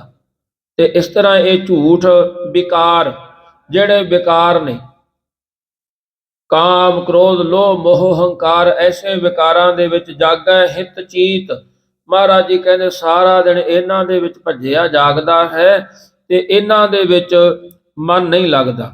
ਪਾਤਸ਼ਾਹ ਜੀ ਫਰਮਾਨ ਕਰਦੇ ਹਨ, ਕਹਿੰਦੇ ਭਾਈ ਇਹ ਸਾਡਾ ਜਿਹੜਾ ਜਨਮ ਸੀ ਉਹ ਅਸੀਂ ਕਿਉਂ ਆਏ ਸੀ? ਪਾਤਸ਼ਾਹ ਜੀ ਫਰਮਾਨ ਕਰਦੇ ਹਨ, ਭਗਤ ਕਬੀਰ ਜੀ, ਕਵਨ ਕਾਜ ਸਿਰਜੇ ਜਗ ਭੀਤਰ, ਜਨਮ ਕਵਨ ਫਲ ਪਾਇਆ। ਕਿਹੜੇ ਕਾਜ ਵਾਸਤੇ ਅਸੀਂ ਇਸ ਸੰਸਾਰ ਚ ਆਏ ਹਾਂ, ਕਿਹੜੇ ਕਾਜ ਵਾਸਤੇ ਸਾਨੂੰ ਇਹ ਜਨਮ ਮਿਲਿਆ। ਭਾਵ ਨਿਦ ਤਰਨ ਤਾਰਨ ਚਿੰਤਾ ਮਨ, ਇੱਕ ਨਿਮਖ ਨਾ ਇਹੋ ਮਨ ਲਾਇਆ। ਜਿਹੜੇ ਕਾਰਜ ਵਾਸਤੇ ਮਹਾਰਾਜ ਨੇ ਸਾਨੂੰ ਮਨੁੱਖਾ ਜੂਨੀ ਦਿੱਤੀ ਸੀ, ਤੇ ਉਹ ਕਾਰਜ ਕਰਨ ਵਾਸਤੇ ਇੱਕ ਨਿਮਖ ਨੇ ਮਨ ਲਾਉਣਾ ਕੀਤਾ। ਗੋਬਿੰਦ ਹਮ ਐਸੇ ਅਪਰਾਧੀ, ਇਹ ਪ੍ਰਮਾਤਮਾ ਵਾਹਿਗੁਰੂ ਅਸੀਂ ਐਸੇ ਅਪਰਾਧੀ ਹਾਂ, ਜਿਨ ਪ੍ਰਭ ਦੀਆ, ਜਿਨ ਪ੍ਰਭ ਪਿੰਡ ਜੀਓ ਪਿੰਡ ਥਾ ਦੀਆ, ਤਿਸ ਕੀ ਭਾਉ ਭਗਤ ਨਾ ਸਾਧੀ। ਪ੍ਰਮਾਤਮਾ ਅਸੀਂ ਐਸੇ ਅਪਰਾਧੀ ਹਾਂ ਜਿਹਨੇ ਆਪ ਜੀ ਨੇ ਸਾਨੂੰ ਇਹ ਪਿੰਡ, ਮਨ, ਸਰੀਰ, ਆਤਮਾ ਬਖਸ਼ਿਸ਼ ਕੀਤੀ ਹੈ, ਆਪ ਜੀ ਦੀ ਕਦੇ ਵੀ ਭਗਤੀ ਨਹੀਂ ਕੀਤੀ। ਮਹਾਰਾਜ ਜੀ ਕਹਿੰਦੇ ਅਸੀਂ ਕਿੱਥੇ ਫਿਰਦੇ ਆਂ, ਪਰ ਧਨ ਪਰ ਤਨ ਪਰ ਦੀ ਨਿੰਦਾ ਪਰ ਅਪਵਾਦ ਨਾ ਛੁਟੈ। ਹੁਣ ਸਾਡੇ ਮਨ ਤੋਂ ਮਹਾਰਾਜ ਜੀ ਜਿਹੜੇ ਇੱਥੇ ਪਾਤਸ਼ਾਹ ਗੁਰੂ ਨਾਨਕ ਨੇ ਬਚਨ ਕੀਤੇ ਨੇ, ਕੋਈ ਬਾਬਾ ਕਬੀਰ ਸਾਹਿਬ ਜੀ ਗਵਾਹੀ ਭਰਦੇ ਹਨ। ਮਹਾਰਾਜ ਜੀ ਕਹਿੰਦੇ ਨੇ ਕਾਮ ਕ੍ਰੋਧ ਮਾਇਆ ਮੈਂ ਚੀਤ, ਝੂਠ ਬਿਖਾਰ ਜਾਗੈ ਹਿਤ ਚੀਤ। ਮਹਾਰਾਜ ਜੀ ਫਰਮਾਨ ਕਰਦੇ ਹਨ ਤੇ ਸਾਡਾ ਜਿਹੜਾ ਮਨ ਹੈ ਪਰ ਧਨ ਪਰ ਤਨ, ਮਹਾਰਾਜ ਜੀ ਕਹਿੰਦੇ ਸਾਡਾ ਜਿਹੜਾ ਮਨ ਹੈ ਉਹ ਪਰਾਏ ਧਨ ਨੂੰ ਖੋਹਣ ਵਾਸਤੇ ਇਕੱਠਾ ਕਰਨ ਵਾਸਤੇ ਲੱਗਿਆ। ਪਰ ਤਨ ਪਰਾਏ ਤਨ ਨੂੰ ਦੇਖ ਕਰਕੇ ਇਹ ਲੁਭਾਏਮਾਨ ਹੋ ਜਾਂਦਾ ਹੈ। ਮਹਾਰਾਜ ਜੀ ਫਰਮਾਨ ਕਰਦੇ ਹਨ ਪਰਤੀ ਨਿੰਦਾ, ਜਿਹੜੀ ਦੂਸਰੇ ਦੀ ਨਿੰਦਿਆ ਹੈ ਵੀ ਫਲਾਣਾ ਐ ਕਰਦਾ ਹੈ ਜੀ, ਉਹ ਐ ਕਰਦਾ ਹੈਗਾ, ਭਾਵ ਉਸ ਨੂੰ ਨੀਵਾਂ ਦਿਖਾਉਣ ਵਾਸਤੇ ਇਹ ਨਿੰਦਿਆ ਹੈ। ਪਰ ਅਪਵਾਦ ਨਾ ਛੁਟੈ, ਪਰ ਦੂਜਿਆਂ ਦੀਆਂ ਲੜਾਈਆਂ ਆਪਣੇ ਤੇ ਲੈ ਕਰਕੇ ਉਹਦੇ ਵਿੱਚ ਹੀ ਫਿਰਦਾ ਰਹਿੰਦਾ, ਉਹਦੇ ਵਿੱਚ ਹੀ ਇਹ ਖੁਸ਼ ਰਹਿੰਦਾ, ਆਨੰਦ ਮਾਣਦਾ ਦੂਜਿਆਂ ਦੀਆਂ ਲੜਾਈਆਂ ਵਿੱਚ, ਪਰ ਅਪਵਾਦ ਦੇ ਵਿੱਚ। ਮਹਾਰਾਜ ਜੀ ਫਰਮਾਨ ਕਰਦੇ ਹਨ ਆਵਾ ਗਵਣ ਹੋਤ ਹੈ ਫੁਨ ਫੁਨ, ਇਹੋ ਪ੍ਰਸੰਗ ਨਾ ਟੁੱਟੈ। ਇਹਦਾ ਜਿਹੜਾ ਜਨਮ ਇਸ ਸੰਸਾਰ ਤੇ ਕਈ ਵਾਰੀ ਆਇਆ, ਪਰ ਜਿਹੜਾ ਮਹਾਰਾਜ ਜੀ ਕਹਿੰਦੇ ਪ੍ਰਸੰਗ ਇਹ ਤੋਂ ਟੁੱਟਿਆ ਹੀ ਨਹੀਂ ਹੈ, ਭਾਵ ਇਹ ਫੇਰ ਹੀ ਜਲਦਾ ਹੈ। ਜਿਵੇਂ ਬਾਬਾ ਰਵਿਦਾਸ ਜੀ ਮਹਾਰਾਜ ਜੀ ਨੇ ਪਰਮਾਤਮਾ ਨੂੰ ਇੱਕ ਬੇਨਤੀ ਕੀਤੀ, ਤਰਲਾ ਮਾਰਿਆ, ਉਹਨਾਂ ਨੇ ਕਿਹਾ ਬਹੁਤ ਜਨਮ ਵਿਛਰੇ ਥੇ ਮਾਧੋ, ਇਹੋ ਜਨਮ ਤੁਮਾਰੇ ਲੇਖੇ, ਕਹਿ ਰਵਿਦਾਸ ਆਸ ਲਗ ਜੀਵੋ, ਚਿਰ ਭਇਓ ਦਰਸ਼ਨ ਦੇਖੇ। ਬੜੇ ਜਨਮਾਂ ਦੇ ਵਿਛੋੜੇ ਪਏ ਨੇ ਤੇਰੀ ਨਾਲ, ਪਰ ਇਹ ਜਨਮ ਤੂੰ ਹੁਣ ਕਿਰਪਾ ਕਰਕੇ ਮਨੁੱਖਾਂ ਦਾ ਬਖਸ਼ ਦਿੱਤਾ ਤੇ ਇਹ ਜਨਮ ਸਾਨੂੰ ਦੇ ਦਿੱਤਾ, ਤੇ ਹੁਣ ਇਹ ਜਨਮ ਦੇ ਵਿੱਚ ਸਾਨੂੰ ਵਿਛੋੜਨਾ ਨਾ ਕਰੀ ਪ੍ਰਮਾਤਮਾ। ਮਹਾਰਾਜ ਜੀ ਫਰਮਾਨ ਕਰਦੇ ਹਨ ਇਸ ਤਰ੍ਹਾਂ ਭਾਈ, ਇਹ ਜਿਹੜਾ ਇਨਸਾਨ ਹੈ ਕਾਮ ਕ੍ਰੋਧ ਮਾਇਆ ਮਦ ਮਤਸਰ, ਇਹ ਸੰਪੈ ਮੋਹ ਮਾਹੀ। ਮਹਾਰਾਜ ਜੀ ਕਹਿੰਦੇ ਇਹ ਜਿਹੜੀਆਂ ਚੀਜ਼ਾਂ ਇਕੱਠੀਆਂ ਕਰਦਾ ਉਹ ਇਹਦੇ ਇਕੱਠੀਆਂ ਕਰਨ ਵਾਲੀਆਂ ਨਹੀਂ ਸੀ, ਇਹ ਇਕੱਠਾ ਕਰਦਾ ਹੈ ਕਾਮ ਕ੍ਰੋਧ ਲੋਭ ਮਦ ਮਤਸਰ, ਇਹ ਸੰਪੈ ਮੋਹ ਮਾਹੀ। ਮਹਾਰਾਜ ਜੀ ਕਹਿੰਦੇ ਮੋਹ ਦੇ ਵਿੱਚ ਇਹਨਾਂ ਨੂੰ ਇਕੱਠੇ ਕਰਦਾ ਹੈ। ਦਇਆ ਧਰਮ ਅਰ ਗੁਰ ਕੀ ਸੇਵਾ, ਇਹ ਸੁਪਨੰਤਰ ਨਾਹੀ। ਮਹਾਰਾਜ ਜੀ ਕਹਿੰਦੇ ਜਿਹੜੀ ਚੀਜ਼ ਇਹਨੇ ਇਕੱਠੀ ਕਰਨੀ ਸੀ, ਜੀਵ ਤੇ ਦਇਆ ਕਰਨੀ, ਉਸ ਤੋਂ ਬਾਅਦ ਧਰਮ ਦੀ ਕਮਾਈ ਕਰਨੀ, ਗੁਰੂ ਦੀ ਸੇਵਾ ਕਰਨੀ, ਮਹਾਰਾਜ ਜੀ ਕਹਿੰਦੇ ਇਹ ਤਾਂ ਇਹਦੇ ਸੁਪਨੇ ਦੇ ਵਿੱਚ ਵੀ ਨਹੀਂ ਆਇਆ। ਪੂੰਜੀ ਪਾਪ ਲੋਭ ਕੀ ਕੀਤ, ਤਰ ਤਾਰੀ ਮਨ ਨਾਮ ਸੁਚੀਤ। ਮਹਾਰਾਜ ਜੀ ਫਰਮਾਨ ਕਰਦੇ ਹਨ ਇਸ ਜੀਵ ਨੇ ਇੱਥੇ ਸੰਸਾਰ ਦੇ ਵਿੱਚ ਇਕੱਠਾ ਕੀਤਾ ਪੂੰਜੀ। ਕਾਹਦੀ? ਜਿਹੜੀ ਪੂੰਜੀ ਕਈ ਪ੍ਰਕਾਰ ਦੀ ਹੈ, ਜਿਵੇਂ ਅਸੀਂ ਕਮਾ ਕਰਕੇ ਬੈਂਕਾਂ ਦੇ ਵਿੱਚ ਪੈਸਾ ਜਮ੍ਹਾਂ ਕਰਾਉਂਦੇ ਹਾਂ, ਇਸ ਜਮ੍ਹਾਂ ਨੂੰ ਇਹਨੂੰ ਪੂੰਜੀ ਕਿਹਾ ਜਾਂਦਾ ਹੈ। ਤੇ ਇਹੀ ਪੂੰਜੀ ਇੱਕ ਨਾਮ ਸਿਮਰਨ ਵਾਲੇ ਇਕੱਠਾ ਕਰਦੇ ਨੇ, ਜਿਹੜੇ ਪ੍ਰਮਾਤਮਾ ਦਾ ਸਿਮਰਨ ਕਰਕੇ ਕਰਦੇ ਹਨ, ਉਹ ਨਾਮ ਦੀ ਪੂੰਜੀ ਇਕੱਠੀ ਕਰਦੇ ਨੇ। ਤੇ ਇੱਕ ਜਿਹੜੇ ਪਾਪ ਕਰਦੇ ਨੇ, ਮਹਾਰਾਜ ਜੀ ਕਹਿੰਦੇ ਉਹ ਪਾਪਾਂ ਦੀ ਪੂੰਜੀ ਇਕੱਠੀ ਕਰਦੇ ਨੇ। ਜਿਵੇਂ ਪਾਤਸ਼ਾਹ ਜੀ ਨੇ ਇੱਥੇ ਫਰਮਾਨ ਕੀਤਾ ਹੈ ਪੂੰਜੀ ਪਾਪ ਲੋਭ ਕੀ ਕੀਤ, ਜਿਹੜੀ ਪੂੰਜੀ ਇਕੱਠੀ ਕਰੀ ਹੈ ਨਾ ਉਹ ਪਾਪਾਂ ਦੀ ਲੋਭ ਦੀ, ਭਾਵ ਪਾਪਾਂ ਨਾਲ ਕਮਾਇਆ ਹੋਇਆ ਪੈਸਾ, ਲੋਭ ਨਾਲ ਲਾਲਚ ਨਾਲ ਕਮਾਇਆ ਹੋਇਆ ਪੈਸਾ, ਮਹਾਰਾਜ ਜੀ ਕਹਿੰਦੇ ਇਹ ਇਕੱਠਾ ਕੀਤਾ। ਫਿਰ ਪਾਤਸ਼ਾਹ ਜੀ ਫਰਮਾਨ ਕਰਦੇ ਹਨ ਉਹ ਇਕੱਠੇ ਕਰਨ ਵਾਲਾ ਜਿਹੜਾ ਇਕੱਠਾ ਕਰਨ ਵਾਸਤੇ ਕੀ ਕਰਿਆ। ਮਹਾਰਾਜ ਜੀ ਫਰਮਾਨ ਕਰਦੇ ਹਨ ਪਾਪਾਂ ਬਾਝੋਂ ਹੋਵੇ ਨਾਹੀ, ਮੋਇਆ ਸਾਥ ਨਾ ਜਾਈ। ਇਹ ਜਿਹੜੀ ਮਾਇਆ ਕਹਿੰਦੇ ਜਿਹੜੀ ਬਹੁਤੀ ਹੈ, ਇਹ ਪਾਪਾਂ ਤੋਂ ਬਿਨਾਂ ਇਕੱਠੀ ਨਹੀਂ ਹੁੰਦੀ, ਤੇ ਇਹਦੀ ਨਾਲ ਇੱਕ ਸ਼ਰਤ ਵੀ ਹੈ ਕਿ ਮਰਿਆ ਹੋਇਆਂ ਦੇ ਨਾਲ ਨਹੀਂ ਜਾਂਦੀ। ਮਹਾਰਾਜ ਜੀ ਫਰਮਾਨ ਕਰਦੇ ਹਨ ਕਹਿੰਦੇ ਇਹ ਭਾਈ ਤੂੰ ਜਿਹੜਾ ਇਕੱਠਾ ਕਰਿਆ ਉਹ ਕੀ ਹੈ? ਤੂੰ ਕਾਮ ਕ੍ਰੋਧ ਲੋਭ ਮਦ ਮਤਸਰ, ਇਹ ਸੰਪੈ ਮੋਹ ਮਾਹੀ। ਕਹਿੰਦੇ ਤੂੰ ਇਹ ਚੀਜ਼ਾਂ ਨੂੰ ਇਕੱਠਾ ਕਰਿਆ, ਕਾਮ ਨੂੰ, ਕ੍ਰੋਧ ਨੂੰ, ਲੋਭ ਨੂੰ, ਇਹ ਸੰਪੈ, ਸੰਪੇ ਦਾ ਮਤਲਬ ਹੈ ਧਨ, ਇਹਨਾਂ ਦਾ ਧਨ ਤੂੰ ਇਕੱਠਾ ਕਰ ਲਿਆ ਹੈ। ਪਰ ਜਿਹੜੀ ਮਹਾਰਾਜ ਜੀ ਕਹਿੰਦੇ ਤਰ ਤਾਰੀ ਮਨ ਨਾਮ ਸੋਚੀਤ, ਹੁਣ ਚਿਤਵਣੀ ਕਰੇ ਤਾਂ ਮਾਇਆ ਵਿਕਾਰਾ ਆਸ਼ਾ ਤ੍ਰਿਸ਼ਨਾ ਰੂਪੀ ਨਦੀ ਤੋਂ ਤਾਰੀ ਲਾ ਕਰ ਇਹ ਤਰ ਸਕਦਾ ਹੈ। ਕਾਹਦੇ ਨਾਲ? ਨਾਮ ਸੋਚੀਤ, ਜੇ ਇਹ ਤੋਂ ਤਾਰੀ ਲਾਵੇ, ਪਰਮਾਤਮਾ ਦੇ ਵੱਲ ਥੋੜਾ ਜਿਹਾ ਖਿਆਲ ਕਰੇ, ਮਹਾਰਾਜ ਜੀ ਕਹਿੰਦੇ ਫਿਰ ਇਹ ਪ੍ਰਮਾਤਮਾ ਦੇ ਨਾਮ ਸਿਮਰਨ ਦੇ ਵਿੱਚ ਇਹ ਕਮਾਉਣਾ ਕੀ ਪਵੇਗਾ। ਬਾਬਾ ਕਬੀਰ ਸਾਹਿਬ ਜੀ ਫਰਮਾਨ ਕਰਦੇ ਹਨ, ਇਹਨੂੰ ਕਮਾਉਣਾ ਪਵੇਗਾ ਦਇਆ, ਧਰਮ ਅਰ ਗੁਰ ਕੀ ਸੇਵਾ। ਮਹਾਰਾਜ ਜੀ ਕਹਿੰਦੇ ਦਇਆ ਕਰਨੀ, ਧਰਮ ਦੀ ਕਿਰਤ ਕਰਨੀ, ਗੁਰੂ ਦੀ ਸੇਵਾ ਕਰਨੀ। ਫਿਰ ਇਹਨੂੰ ਇਹ ਕਰਨਾ ਪਵੇਗਾ ਜੇ ਇਹ ਚਿੱਤ ਲਾ ਲਵੇ। ਮਹਾਰਾਜ ਜੀ ਕਹਿੰਦੇ ਤੇਰੇ ਆਪ ਬੰਦਿਆ ਤੇਰੇ ਤੇ ਕਿਰਪਾ ਹੋ ਸਕਦੀ ਹੈ। ਬਾਹੋ ਬਾਹੋ ਸਾਚੇ ਮੈਂ ਤੇਰੀ ਟੇਕ, ਹਉ ਪਾਪੀ ਤੂੰ ਨਿਰਮਲ ਏਕ। ਮਹਾਰਾਜ ਜੀ ਫਰਮਾਨ ਕਰਦੇ ਹਨ ਕਿ ਪਰਮਾਤਮਾ ਨੂੰ, ਵਾਹਿਗੁਰੂ ਨੂੰ ਇਹ ਅਰਦਾਸ ਕਰੀਏ ਕਿਹੜੀ, ਵਾਹੋ ਵਾਹੋ ਸਾਚੇ ਮੈਂ ਤੇਰੀ ਟੇਕ।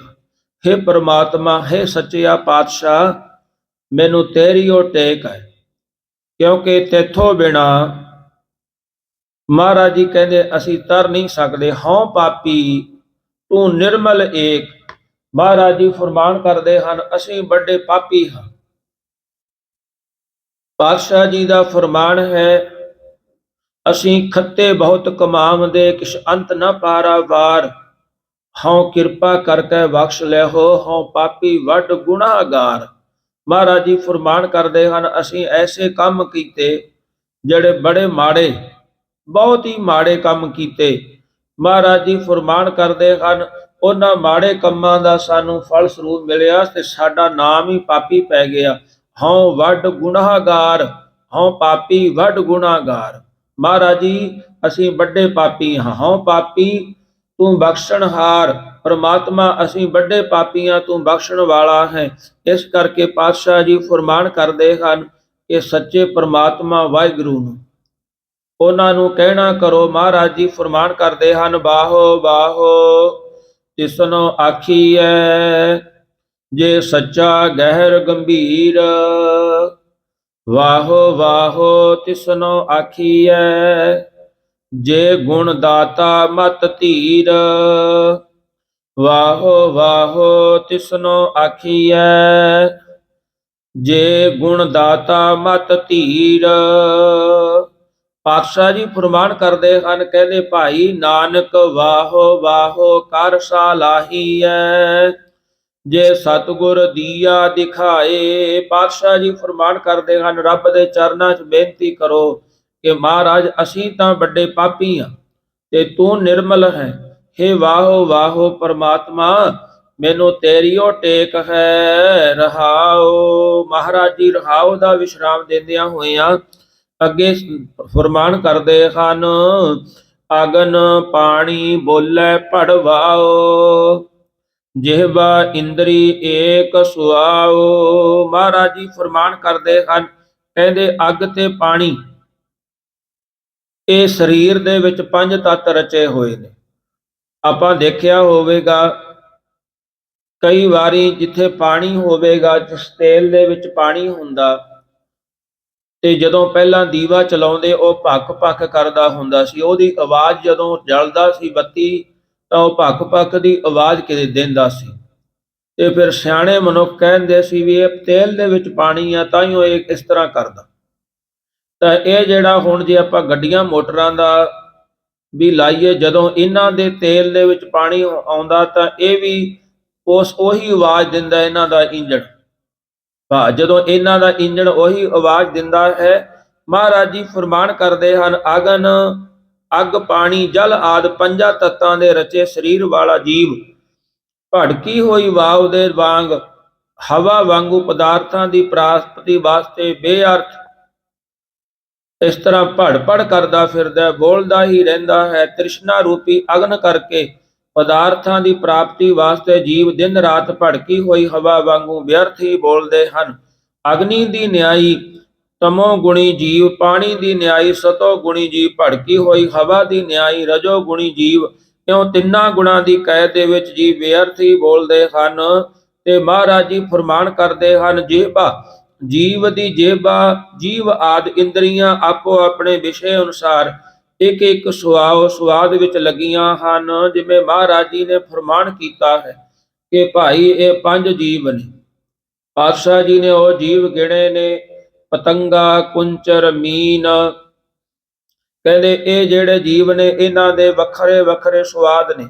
ਜਿਵੇਂ ਮੀਨ ਨੂੰ ਜੀਭ ਦਾ ਸਵਾਦ ਹੈ, ਮੱਛੀ ਨੂੰ ਜੀਭ ਦਾ ਸਵਾਦ ਹੈ, ਉਹ ਆਪਣੇ ਜੀਭ ਦੇ ਸਵਾਦ ਦੇ ਕਾਰਨ ਕੁੰਡੀ ਦੇ ਵਿੱਚ ਫੜੀ ਜਾਂਦੀ ਹੈ ਤੇ ਉਹ ਆਪਣਾ ਭੋਜਨ ਖਾਣ ਵਾਸਤੇ ਆਈ, ਪਰ ਉਹ ਕੁੰਡੀ ਦੇ ਵਿੱਚ ਜਦੋਂ ਫਸ ਗਈ ਦੂਸਰਿਆਂ ਦਾ ਭੋਜਨ ਬਣ ਗਈ।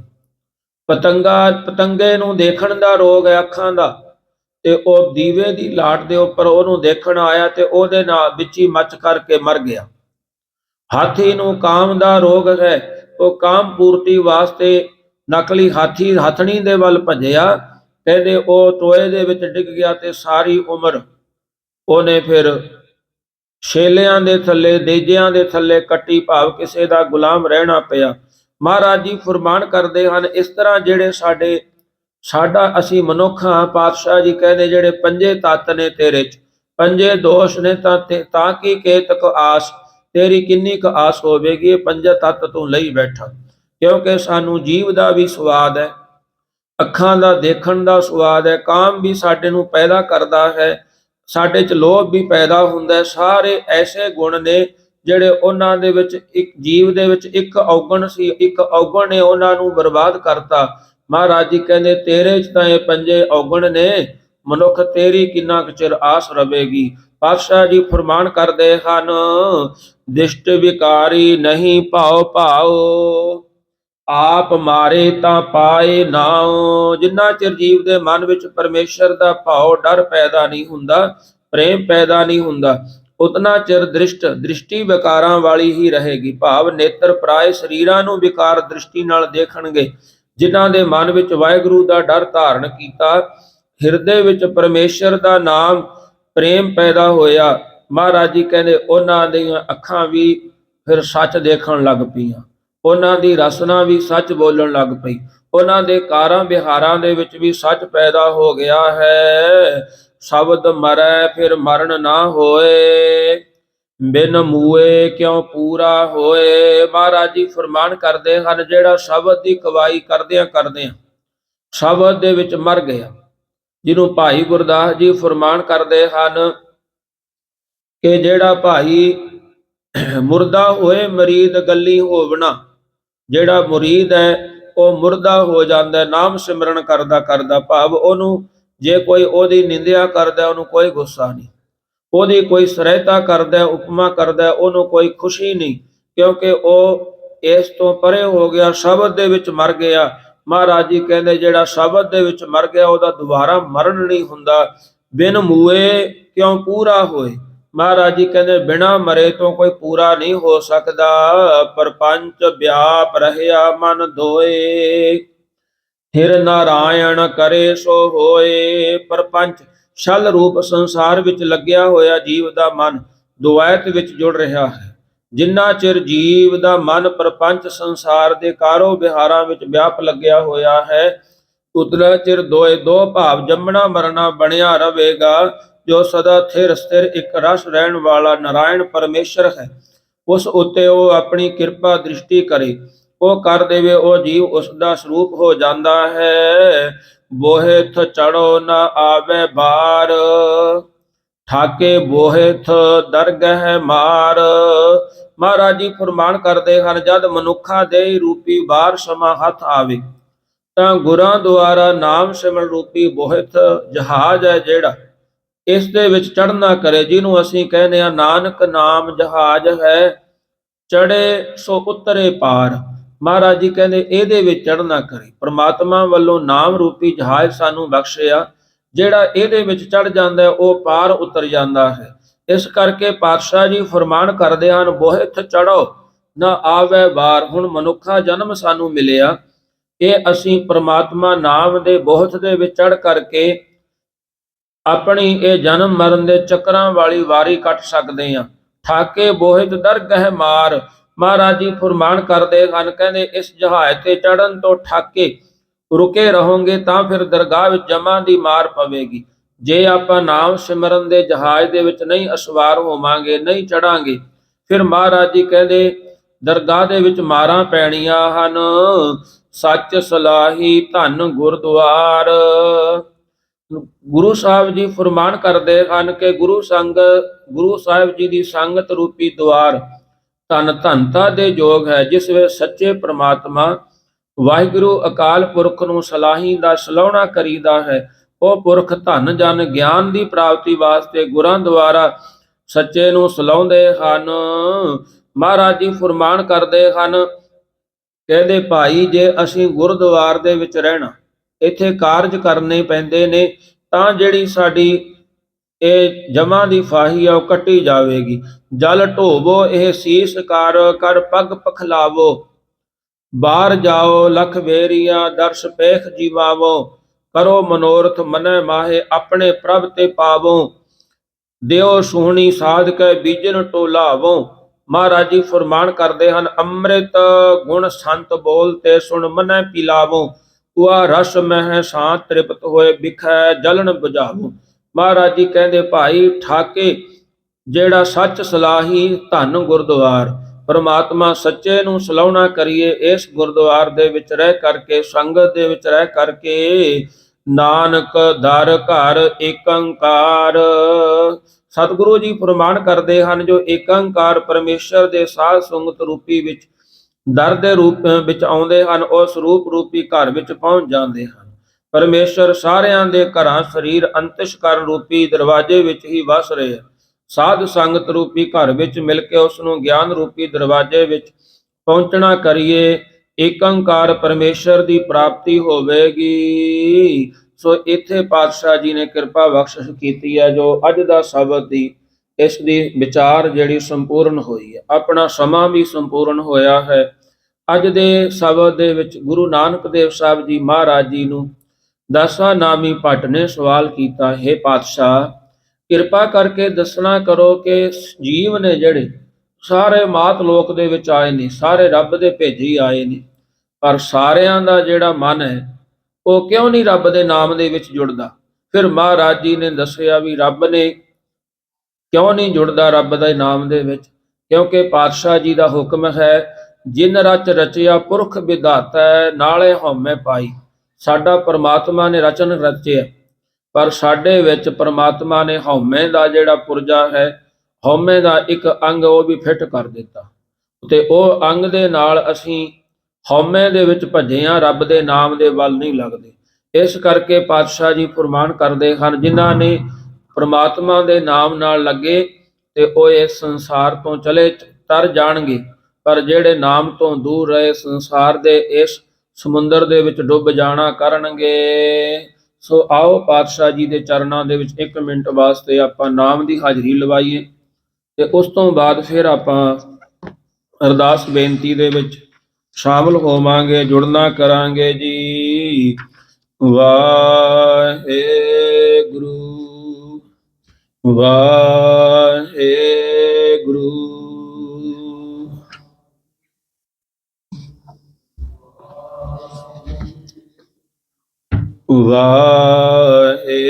ਵਾਹਿਗੁਰੂ ਵਾਹਿਗੁਰੂ।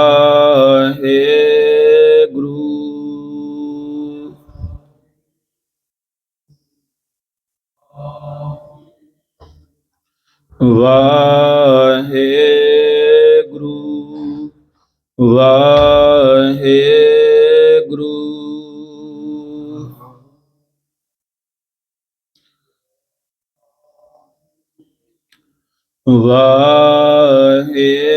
ਵਾਹਿਗੁਰੂ ਵਾਹਿਗੁਰੂ।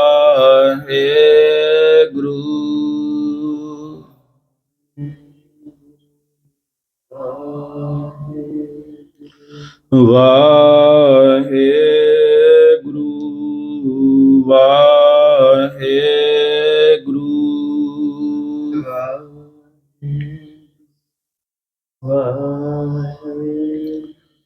ਸਲੋਕ ਪਵਨ ਗੁਰੂ ਪਾਣੀ ਪਿਤਾ, ਮਾਤਾ ਧਰਤ ਦਿਵਸ ਰਾਤ ਦੋਇ ਦਾਈ ਦਾਇਆ, ਖੇਲੈ ਸਗਲ ਚੰਗਿਆਈਆ ਬੁਰਿਆਈਆ, ਵਾਚੈ ਧਰਮ ਕਰਮੀ ਆਪੋ ਆਪਣੀ, ਕੇ ਨੇੜਾ ਕੇ ਜਿਨੀ ਨਾਮ ਧਿਆਇਆ, ਗਏ ਮਸਕਤ ਨਾਨਕ ਤੇ ਮੁਖ ਉਜਲੇ ਕੀਤੀ ਛੁਟੀ, ਜਿਨੀ ਨਾਮ ਧਿਆਇਆ ਗਏ ਮਸਕਤ। ਨਾਨਕ ਤੇ ਮੁਖ ਉਜਲੇ ਕੀਤੀ ਛੁਟੀ। ਵਾਹਿਗੁਰੂ ਜੀ ਕਾ ਖਾਲਸਾ, ਵਾਹਿਗੁਰੂ ਜੀ ਕੀ ਫਤਿਹ। ਤੂੰ ਠਾਕੁਰ ਤੁਮ ਪਹਿਰਦਾ।